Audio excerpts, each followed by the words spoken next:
Welcome to the Credit Risk Monitor podcast with your hosts, Mike Flum and Jerry Flum.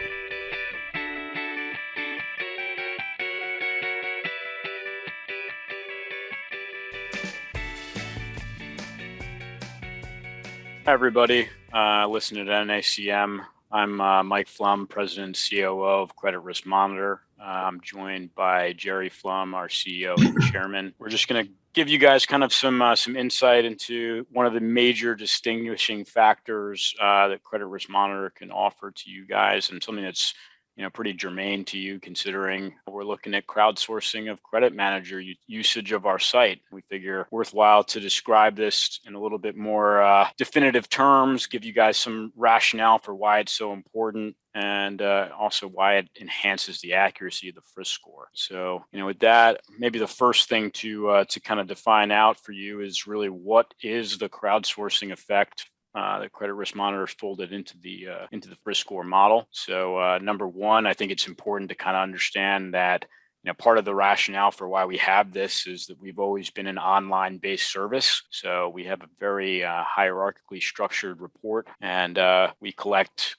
click information on how our users are interacting with those reports. And when you aggregate all of that information, anonymous, obviously, but when you aggregate it, what we find is that there's actually significant signal indicating kind of a general concern level or sentiment level associated with different businesses based upon the level of granularity of research. And we normalize that to obviously remove any of those kind of outlier effects. But to the same extent, we've done back testing on it. It's independently predictive of bankruptcy outside of the frisk model itself. We've also now incorporated it into the frisk model as of the 2013 reiteration of it. And what was really interesting about that roll-in, I think, is we saw some pretty interesting effects in terms of accuracy.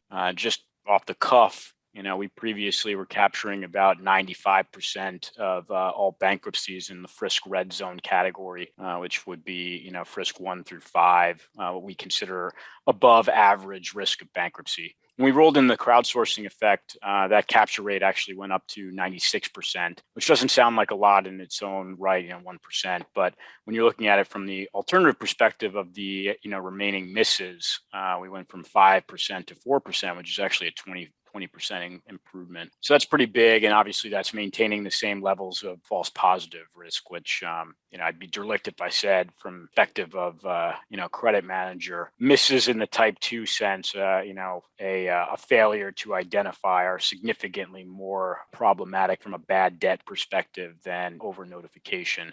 So we've kind of taken that stance of wanting to maintain, an alert, even in the case of, you guys taking some time to kind of do your own research. But more granularly, I think what's interesting is when we looked at the capture rate in the riskiest categories, frisk 1 and frisk 2, went from capturing about 35% of all bankruptcies within that 12-month period in the frisk 1 category up to about 50% with the inclusion of crowdsourcing. And when you look at frisk 1 and frisk 2 as a cumulative, we actually went from about 50% capture rate all the way up to 2/3, 67%. So from an efficacy standpoint, what's really effective about this crowdsourcing model is it helps us to classify those businesses that were previously not necessarily in those highest risk classifications and move them into those buckets that are really more reflective of their risk level. So with that, that's just the general mechanics of how this works. But, Jerry, I think you have a lot to say about kind of the general reason why this is important and specifically, related to the credit manager activity.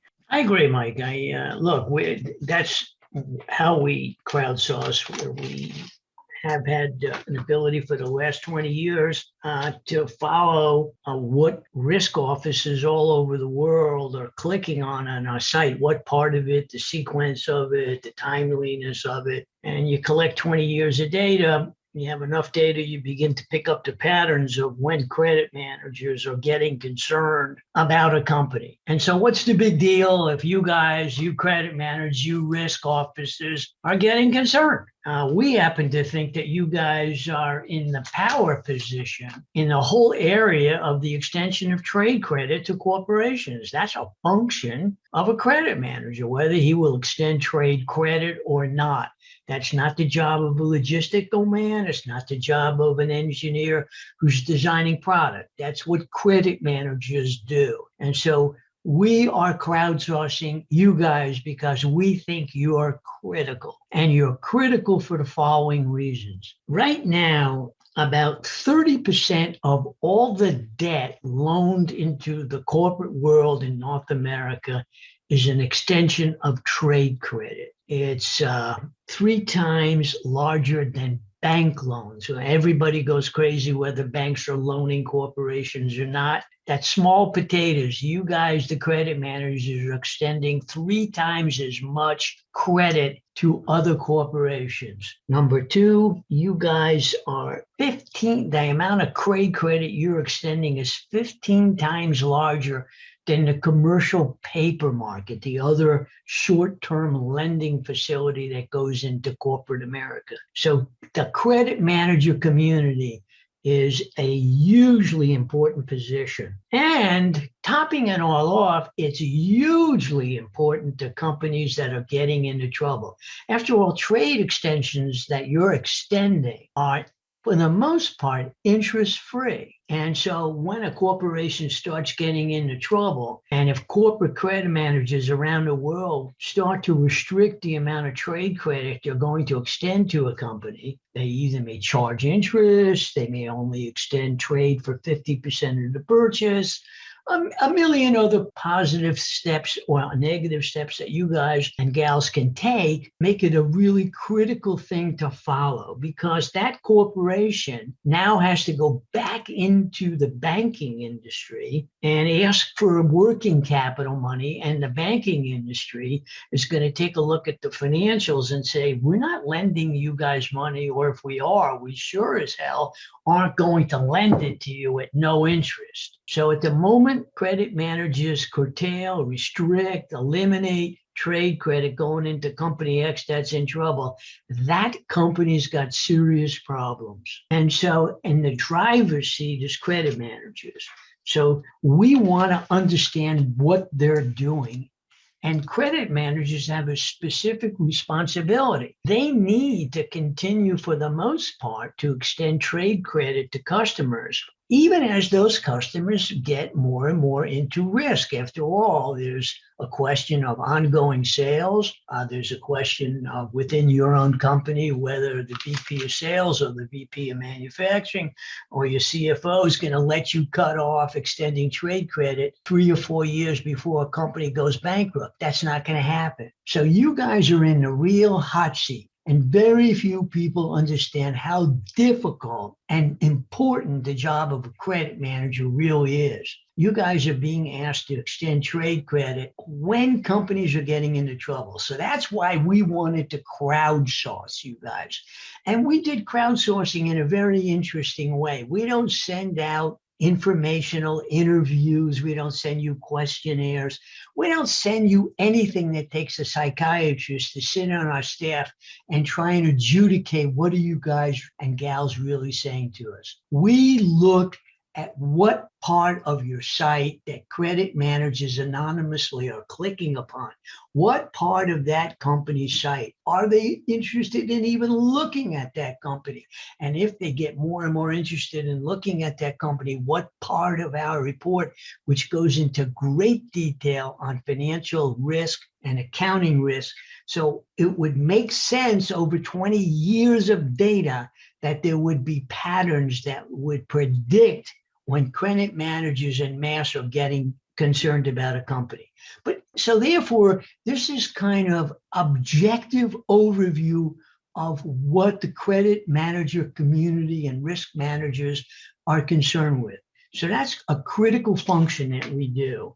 And so the second part of it is that if in fact credit managers start getting concerned about a company, it puts that company into more risk, and therefore the timeline starts to tighten down. And that shows up in our frisk score because this crowdsourcing is put right into our frisk score.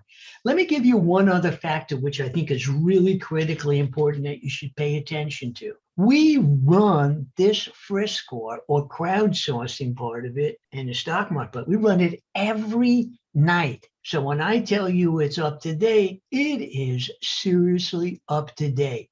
It doesn't lag by 2 months. It doesn't lag by 4 months. It doesn't last until you guys get or gals get to meet in a meeting in St. Louis because there's a credit group meeting.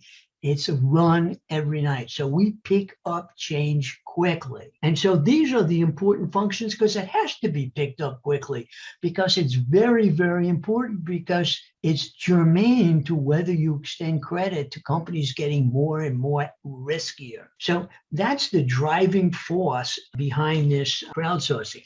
Again, a critical function of credit managers is something, to be honest with you, I think credit managers have to take themselves more seriously. The fact of the matter is, credit managers are at that gate where, in fact, a really interesting part of whether a company survives is going to be in the hands of credit managers. So that's what makes our part of the service just absolutely critical. Yeah, Jerry, I think one thing I just wanted to clarify too is, the fact that we're actually crowdsourcing in our general subscriber base includes over 35% of the Fortune 1000. So we're not talking, to credit managers that aren't sophisticated in the first place. We're talking about folks who really are key to their craft, have been validated by some of the greatest and largest companies in the world. And these are, people who are empowered to make those decisions. So, I think that's another really important thing to say. And the other thing that I kind of want to, lead into from that, and, Jerry touched on it a little bit in the sense of like, why is this stuff so important in terms of getting access to financing? One of the ways that I like to think about the crowdsourcing component as a corollary within the Frisk model is actually by relating it much more so to some of the other markets that people are a little bit more familiar with. So, one of the factors that we include in the Frisk score is a Merton model, which looks at stock price and volatility within the equity market, right? And everybody, especially today, with a lot more of the day trading going on, is familiar with the equity market. And that's an important corresponding factor in the Frisk score because one, it's timely, as Jerry was alluding to with the crowdsourcing. But additionally, too, the stock price and the availability for market cap above book equity really does represent a pretty significant factor in terms of bankruptcy risk. But in general, everybody always talks about the investor class of equities as being the smart money. It picks up news information. They certainly are looking at the best ways to get in and out of securities well before they go into defaults or declines. So it's generally a leading indicator. But in general, everybody understands that market as a thing. One of the other factors that we throw in, is the agency ratings from Moody's, Fitch, and DBRS Morningstar. And that's really important because it represents kind of another market, the debt market, specifically long-term, but also on the short-term basis. And these are really critical ratings because they pretty much dictate what institutional investors can get into, right? Many institutional investors have guidance protocols where they're not allowed to invest in, subprime, also known as high yield or junk bonds, anything that's rated below a triple B. But on top of that, too, you see the expansion of high yield. And certainly we've seen interest rate spreads between high yield and treasury, considered riskless, compress, to levels that really we haven't seen since the Great Recession or prior to the Great Recession.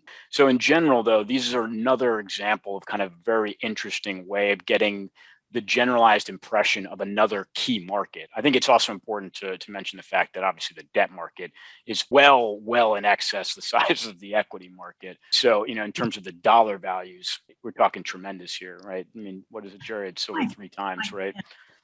Yeah, I'd like to interrupt you for a second. I want to get back to, for a second or two, why do we think crowdsourcing credit managers is critical? That's what I was going to get into is that, when I think about crowdsourcing, I think of the credit manager group almost as a third class of investors or market, right? You're now dealing not necessarily with you as a shareholder trying to make decisions. You're actually now a stakeholder within a supply chain setup, right? You're dealing with your customers. You have long-standing relationships. I mean, obviously you alluded to it. You can't trade out of making sales to a particular client 4 years before they go bankrupt, as maybe a default or an investor might be interested in. They don't want to ride that wave down. But I think that's another way of thinking about this. When you're talking about the dollars at stake here and the fact that that trade credit does represent interest-free financing and makes up such a large percentage of working capital, you're really talking about a group of, in my mind, another group of investors who have insights into a market that's, really determining the difference between a company being really up against the wall in terms of financial distress and having, another business that really has survivorship capacity. And it's one of the things we talk about from an investing perspective as being interested is, how do you understand when you're at the nadir, who's going to survive?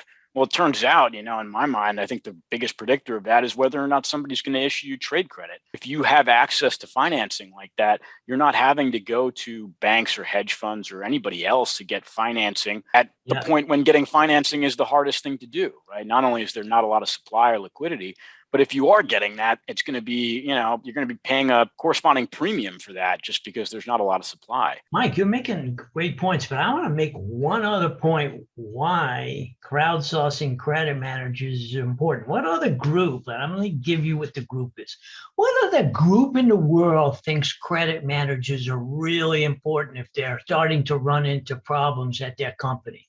The CFO of every single company in America is paying attention to how he pays his bills because he knows that 90% of companies out there are being tracked by their payment history, by some score, days beyond terms or paydex.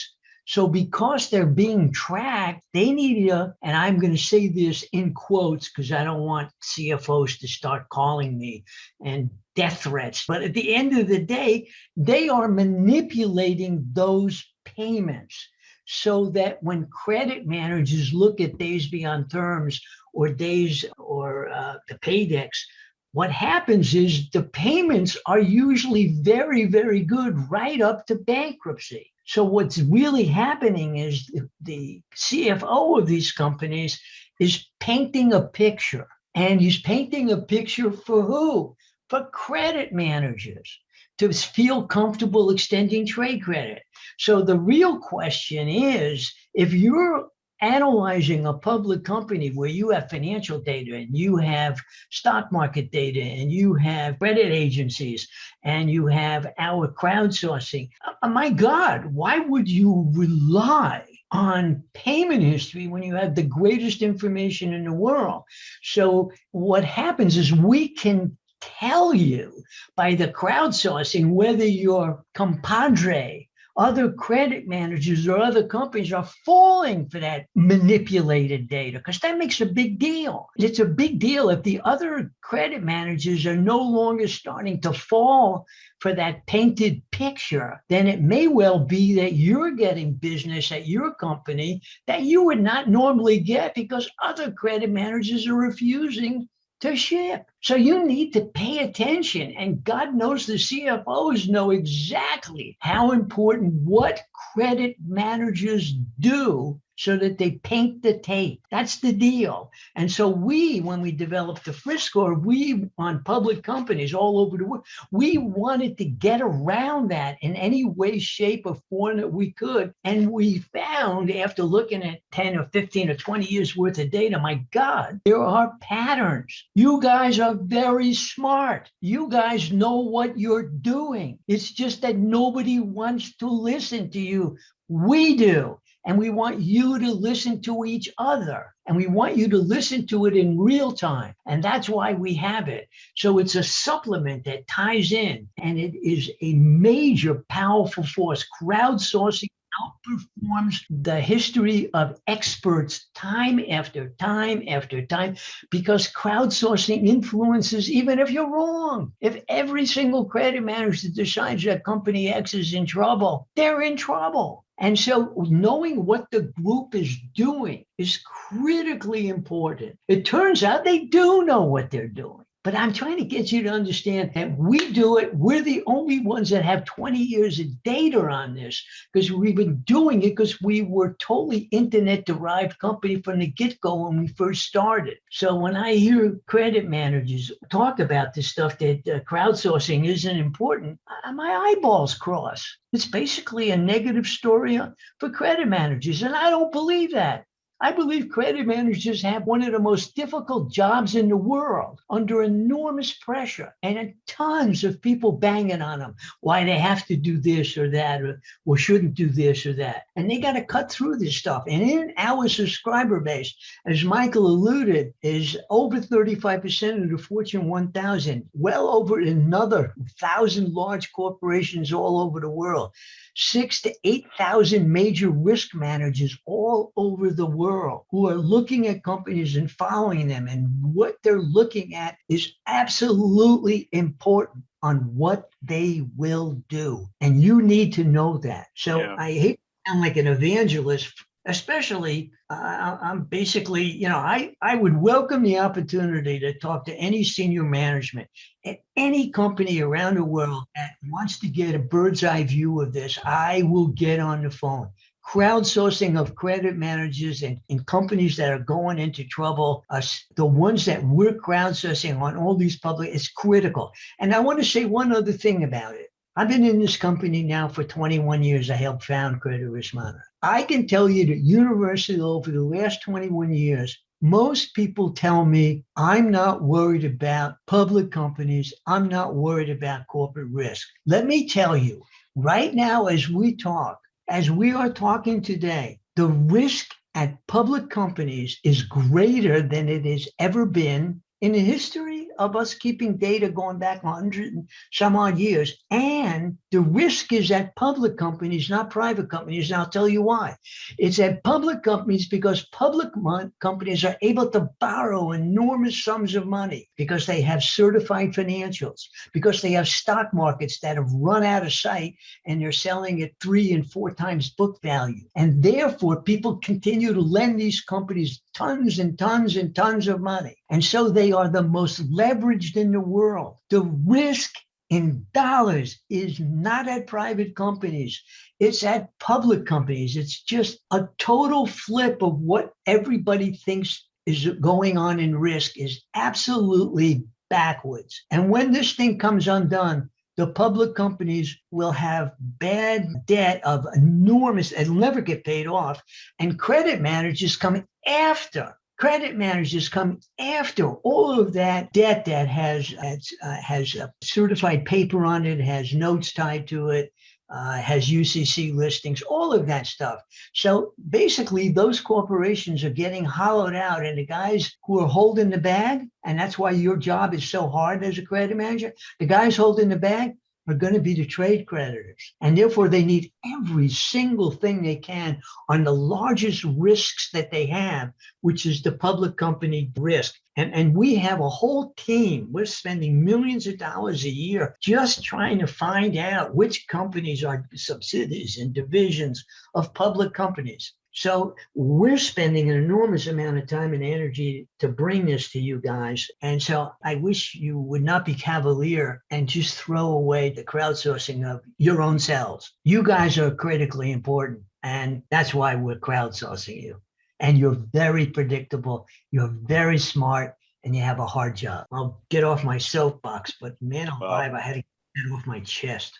Well, any of you who have been around Jerry know how passionate he is about this stuff. So, certainly it comes across, and it's one of the reasons why he's such an interesting speaker. I think one other thing I just want to throw onto that, not to belabor the point or beat a dead horse here, but you talked about it a little bit with the idea of the cloaking effect. The idea that public companies make payments pretty timely right up into the point of filing, and that crowdsourcing obviously is one of those things that we use as a way of hurrying out of that. And I think the point, is really well made because it's not even a term that was necessarily coined by us, right? That's a DMB coined report terminology just from the fact of what happened during the Great Recession. And if you've ever, been to our site or read any of our bankruptcy case studies or even our high risk reports, even just our general marketing blogs, this is not a one-off condition. This is something that's ubiquitous. 9 out of 10 firms that you look at who end up going into a bankruptcy event that are public end up displaying generally positive payment behavior right up into the point of filing. So if you are relying on those sorts of payment scores for public companies, you're putting yourself kind of in potential risks, that really could be mitigated. And that's one of the reasons why we're so adamant about not including payment information inside the FRISC score. So crowdsourcing is a really big component of picking up that risk. And it's specifically because, as Jerry was saying, right, we really think you guys have a lot of insight into what's going on. And right, wrong, or indifferent, if enough credit managers decide to cut funding, you're really kind of out of luck as far as a CFO in terms of where do you find the financing in order to keep your working capital, because it's not going to be without interest. And if it's with interest and you're already in distress, you're really up a creek without a paddle. We kind of said our piece, but obviously, as Jerry said, I think, we're open to any sort of conversations that we can have to help facilitate these discussions with your management. If you're having trouble, defending it, or if you want to just have our insights, we're always open to that. I guess, Jerry, you got anything else you want to throw in before we call this? Another thing to highlight why we think it's so important. On our service, for those of you who are our subscribers, we allow you unlimited access to everything that we're following. And we have, as one of our primary sites, when you first come on and you give us your portfolio of all the companies, we list for you all the companies that have low FRISC scores, which indicate huge trouble. And we also list right next to them, all of them which have very, very good DBT scores. In other words, bad scores, going out of business. DBT is showing, man, they're paying. Those are the sucker play. That's Technicolor, because they're green, which is our color for things are okay. So the DBT is in green, the FRISC score is in red. When you see red and green like that, that's a setup. And you guys should open that page up every day on your customers and see what's going on and who's trying to, I don't want to say con you, but who's manipulating the data so that you will send them money without paying. You will send them goods without payment. And we highlight that. And Michael is right. We put out high risk reports where we point out the very good days beyond term kind of scores and the bad FRISC scores. Those are the number one cases that you guys are going to get bounced on. And so take a look at our site, take a free trial for crying out loud and give us a whole list of your companies. We'll run them up for you. We'll show you where they are. We'll show you which ones are public and which ones aren't, and you'll get the advantage of it. And I think this is something that every credit manager in the world should take an advantage of. This is a freebie. Well, one little point just on that. I think the other thing that's important to notice on the public side is, it's one thing to be talking about quantities of counterparties, because that's always one of the things that we hear about. I'm doing business with a few public companies, but I have tons of private receivables. I think the other thing to keep in mind is, number one, a lot of times private companies do end up rolling up to a public parent, and we see that within our trade program. We have a contributing give to get program where we provide kind of enhanced reporting, but it's really key because it allows you to tie the actual dollars of receivables to those scoring models. So you can look at, where your actual exposure is on an expected value basis rather than just the quantities. And what we find is that, we're collecting over 2 trillion annually on that. And we find that on average, most of our subscribers and contributors have over 50%, in excess of 51 to 57% of their receivables really falling with publics. So even though they represent kind of a smaller group, they do represent a majority of the receivables. Are where the risk is. I mean, if you guys are worried about somebody out there who is into you for $127 and you want to count him equal to somebody who owes you $300,000, I think that's a mistake. I think you need to pay attention. Where are those dollars at risk? It's at the public, and they can borrow. As you always say, right? That's a great credit card receivable right there. So, I think with that said, Jerry and I love talking about this stuff, as you can get from our tone and our enthusiasm. So definitely take us up on that offer that Jerry threw out there. If you do want to talk to us or have any, more engaged conversations on specifics, we're always available. Hopefully you know how to reach out to us. Otherwise, we have some contact info as part of our virtual booth. With that, NACM, enjoy the conference. Thank you for the time, and we'll be in touch. Yep, thanks for listening to us, guys. I know I'm a little over the top, but I'm an old geezer. I'm allowed to. Thanks, everyone. We thank you for listening to today's podcast. For more information, check out CreditRiskMonitor.com.